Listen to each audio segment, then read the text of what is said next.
ආදරයෙන් පිළිගන්නා සේහවස් YouTube channel එකට. ඉතින් අද අපි අලු කෙසෙල් හදන්න තමයි යන්නේ. ඉතින් ඔයාලා ආස විදියට මෙහෙම වතුර එකක් අරගෙන කහ ටිකක් දාලා අලු කෙසෙල් අරගෙන මේ විදියට අපි සුද්ධ කරගත්තා. ඉතින් ඊට පස්සේ මෙහෙම පෙති පෙති කපාගෙන මේ කහ වතුරටම අපි මේ ටික දාගන්න ඕනේ. ඉතින් මේ විදියට ලස්සනට චූටිවට හීනිවට කපා ගන්න. ඊට පස්සේ අපි අර ඉවත දලන අපි පොතු ටික ඩස්බින් නම් දාන්න එපා. මේ විදිහට අරගෙන ඒකත් උයා ගන්න අපි කහ වතුරෙන් සෝදගමු. ඉතින් මේ ඊට පස්සේ අර කපාගත්ත පෙති ටික මේ විදිහට ලුණු ටිකක් දාලා දැන් මොකද කරන්න යන්නේ? අපි බෙද ගන්නයි යන්නේ. බැදුමක් හදාගන්න.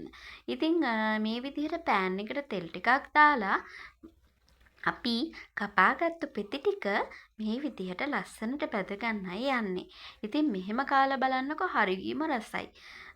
මෙන්න මේ වගේ රන්වන් පැහැය වෙනකන් රසට මේක බැද ගන්න. ඉතින් ඔන්න මගේ කෙහෙල් පෙති ටික බැදලා ඉවරයි. ඉතින් ලුණු චුට්ටකුත් මම උඩින් දාගත්තා. ඔයාලට ඕන නම් තව ඒවා එකතු කරගන්න පුළුවන්. ඉතින් කෙහෙල් පොතු ටික අරගෙන මම මෙන්න මේ විදියට හීනියට කපා ගත්තා.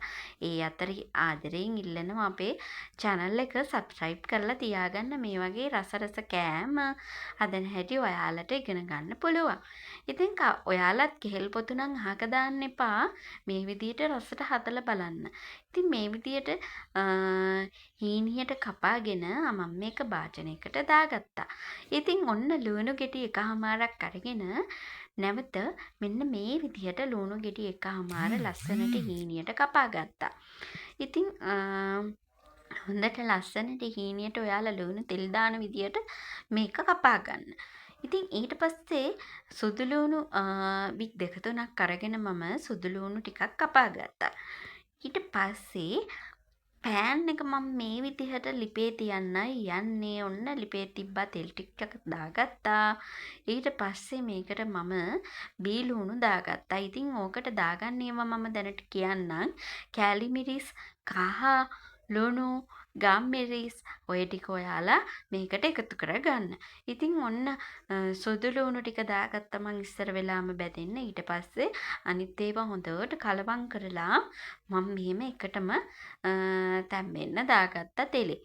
ඉතින් මේ විදිහට හොඳට දාලා මේක හොඳට කලවම් කරන්න. ඉතින් මේක තවත් රසවත් වෙන්න මම දාගත්තා බිත්තරයක්. එතකොට මේක තවත් රසවත් වෙනවා. මේකට ගම්මිරිස් අනිවාර්යෙන් දාන්න බිත්තරයක් දාන නිසා. ඉතින් මේ විදිහට ඒක චුට්ටක් තැම්බෙන්න තියලා මේක කලවම් කරන්න ඕනේ.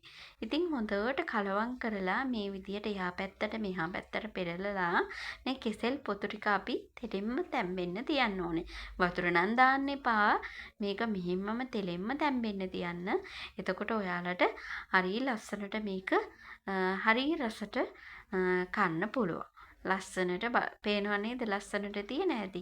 දැන් අනිවාර්යෙන් කහ වතුරෙන් සෝදන්න මේක. මොකද නැත්තම් කහට පිපෙනවා.